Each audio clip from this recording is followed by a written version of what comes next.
বিসমিল্লাহ দাঁড়াও মানে একটা কামড় মারিলে আগে বিসমিল্লাহ গাছ পাকা আমার না খাও আর না অনেকেই তো জানে না আমার আইডিতে ওয়ালিং চলে আসছে বুঝছাও হয়তো আমার আইডি আর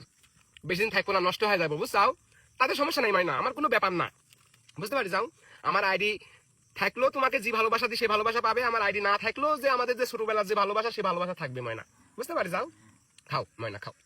তুমি খাও কোনো টেনশন নাই বুঝতে পারি যাও আমরা কামলা মানুষ কাজ করি খাই বুঝো নাই সেই জায়গায় থেকে একটু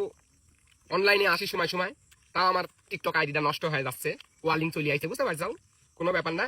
আলহামদুলিল্লাহ যদি আইডি সুস্থ হয়ে যায় তারপরেও আলহামদুলিল্লাহ আইডি যদি নষ্ট হয়ে যায় তারপরে আমার আলহামদুলিল্লাহ বুঝতে পারছেন না আসলে কোনো চাওয়া পাওয়া নাই দাদা বুঝছেন কোনো চাওয়া পাওয়া নাই কাজ কামের পাশাপাশি আপনাদের একটু হাসানোর চেষ্টা করি এইটুকুই বুঝতে পারছেন তাছাড়া কিছু না আমার মূল লক্ষ্যই হচ্ছে হাজারো কাজের মাঝে যেন একটু হাসি মুখ নিয়ে থাকতে পারি সেই জায়গায় থেকে আমার আইডিটা ওয়ালিং পড়ে গেছে তবে যদি নষ্ট হয়ে যায় হয়তো আর কখনো টিকটকে ব্যাক হবো না সবাই সব জায়গায় থেকে ভালো থাকবেন আসসালামু আলাইকুম